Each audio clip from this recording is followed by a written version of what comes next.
what's good, y'all? Welcome back to a brand new video. Today I'm gonna be talking about why Sonic Forces is the worst game in the series. Wait, hold on. Worst game in the series? I mean, come on, it can't possibly be that bad. We got games like Sonic 06, Sonic Boom, Sonic Chronicles, Sonic Jam on the Gamescom. It can't possibly be worse than Unleashed. There are much worse games than Sonic Forces. I'm just joking about Unleashed, by the way. If you're already subscribed to the channel, you know that's my favorite game. But yeah, back on topic, let's talk about a really bad game. So why do I dislike this game so much? Well, that's what we're gonna be discussing today if you're still watching the video and haven't just disliked the video, left the hate comment and left. If you did that, then honestly you got successfully rage baited, because I don't even think Sonic Forces is that bad of a game. It's not the worst game ever, but it's what it represents that makes it so bad. So yeah, we're gonna be talking about it today in this video, and hopefully by the end of the video you have a better perspective as to why I don't like this game. Now, full disclaimer, this is my opinion, and if you have a different opinion on the game, I'm totally fine by that. You can like whatever the fuck you want. I'm not your dad. That being said, Sonic Forces is an awful abysmal game, and the mobile game is better. Like, what do you mean they have the Angry Birds and Mephiles in the same game? The console version of Forces doesn't even have a Chaos Zero boss fight, which is my first point. False advertising. The game hyped it up to be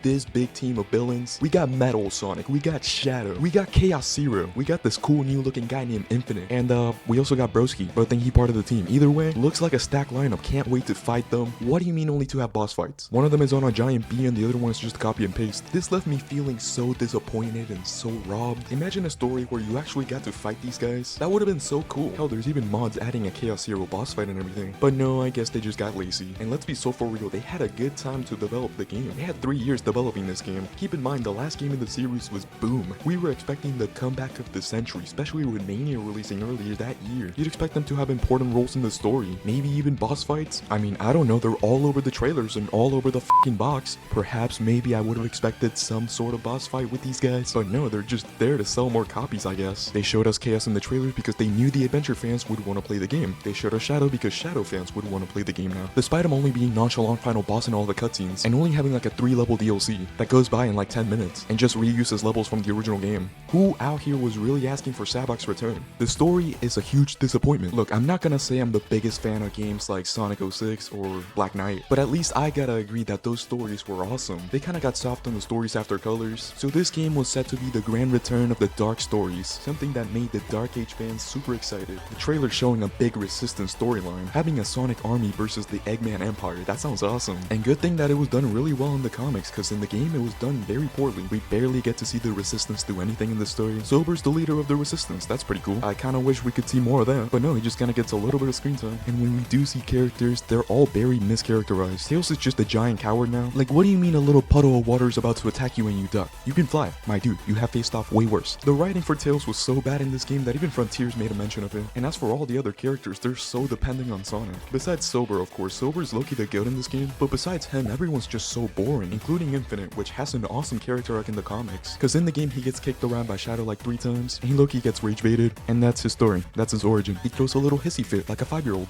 Only thing really going for Infinite is his character design here. Otherwise, you could replace him with a piece of cardboard and not much would change. The story had huge potential, but it ended up feeling very anticlimactic, and the writing was extremely awful. And once again, just because the concept of the story is pretty cool, doesn't mean the story has good writing or is a good story. But unfortunately, it just left me disappointed. Also, why is Classic Sonic here? Point number 3, who invited this man? So even though in Sonic Generations, Classic Sonic is supposed to be a younger version of Sonic, he's now from an alternate universe, because the writers were on crack or something. I don't even know. Like, I understand they want to tie this game in with Mania, but this was not the way to do it. He feels so out of place in this story. He's obviously just here to appease the classic fans, because besides that, there's no point to have him here. Plus, he controls really badly. In Generations, his controls were awesome. Not gonna lie, it's up there with Mania with one of my favorite control styles for classic Sonic. So why is the classic momentum gameplay just terrible in Forces? And what do you mean there's an auto-scroll level in a Sonic game? That's no, you don't do that. Not even the music for the classic Sonic level saved it. Besides like Ghost Town, all of his songs in this game just sound like torture. They were obviously trying to get that Sega Genesis feel. It reminds me a lot of Sonic Force music, and that's so weird to me because the rest of the Sonic Forces soundtrack is actually awesome. Whoa, finally a positive in this video. Yeah, the music for Sonic Forces is up there with one of my favorites in the series. Fizz Bump, Infinite's theme, all the Avatar stages. I love the music in this game. Well, I mean, I love most of the music in this game. Classic's music is not it, but everything with Classic Sonic here just feels government mandated. He obviously was not meant to be here, but they definitely added him last minute. Like Sega, choose one. A new Sonic game or Sonic Generations 2, just pick one. And speaking of Sonic Generations, point number 4. This game really wants to be Generations, but it's not Generations, not even close. There's a lot of reusing Green Hill in this game. Actually, no, I've just been informed it's called Sand Hill now. There's also chemical plants in this game, and most of the levels really feel like rethreads of other Sonic levels. I'm not even saying that's a bad thing either. You can reuse level themes and still have a good good game. Take Shadow Generations for instance, that game just takes other levels from the series and remixes them, but the thing is, those levels were actually really well designed. Same goes for Sonic Generations. The issue with the level design in Forces is that they don't feel complex enough. Levels from Generations Unleashed, hell even Colors, to an extent I'm not gonna glaze that trampoline level, have way more interesting level designs, with multiple pathways, cool set pieces, and just fun kinetic and immersive energy that makes boosting through those levels actually really fun. Even the 2D segments of those levels were actually pretty fun. Let's go to Luminous Forest real quick. Yep, it's just going forward the game. And then a huge 2D section that's just designed horribly, followed by more hallways. And yeah, every once in a while you get a cool set piece, like the snake here. How exciting. Now this level is like halfway through the game too, so I think it's more fair to compare the first level of Sonic Generations and the first level of Sonic Forces. They're both Green Hill after all. Oops, sorry, Sand Hill. Here we got the first level in Generations. Now of course Green Hill is a reused level theme, but for starters it doesn't do it 10 times, and in better words, the level design is actually pretty neat, quickly showing the players how to use all the different skills, such as the drift, the homing attack, the grind rail, and the slide. The 2D sections are pretty nice, and the set pieces are more exciting. The Sonic Forces version of Green Hill is just go forward, boost a little, homing attack a few enemies, and you're done before even like a minute. As for the exciting set pieces, we get to see a big worm in the background. That's so cool. Wow, a reused model from Sonic Lost World. How exciting. A lot of them just reuse the same locations, and they're all like 1 minute, 2 minutes long. I think the longest level in this game would take you like 2 minutes. 3 minutes if you're a bad player. The longest level in Generations is Planet Wisp, and I think my record in that level is like 5 minutes. Once again, just saying, a longer level doesn't equal a better level, but when your levels are so short and the level design is so boring, it makes you feel like you're playing the start of the level, and when you finish it, you end up saying, wait, that was the whole thing?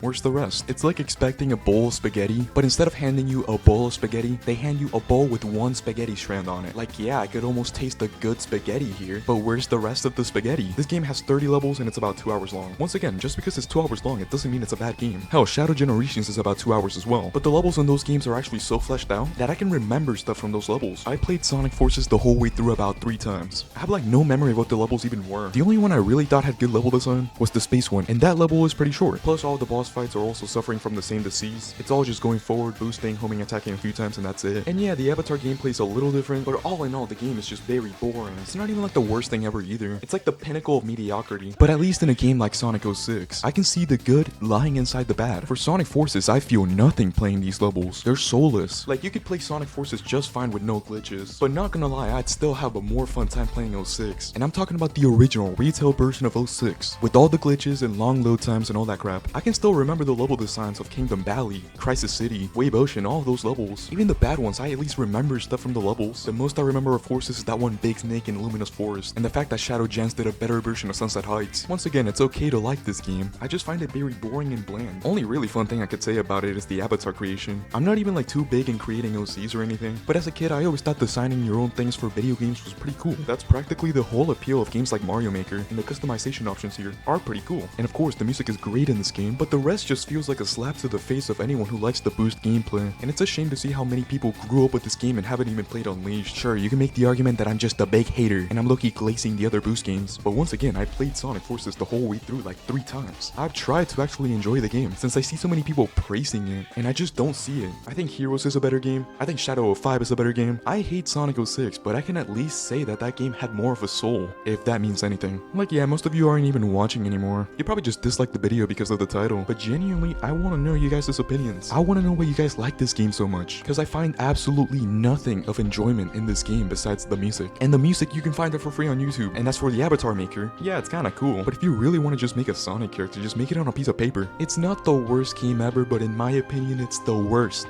Sonic game ever made. Well, I mean, Sonic Jam on the Gamescom is pretty bad. I don't know, probably second worst Sonic game. You know, I'm gonna be a little nice to the game today and just say it's the worst mainline game. Which one would I rather play again? Secret Rings or this one? Probably this one. But at least Secret Rings kinda tried. There is nothing. So yeah, if you agree with what I said, please give it a like and subscribe. If you did not, then please give it a like and subscribe. And yeah, I'm just gonna go back to playing Donkey Kong Bonanza because that game is so fun. Bye!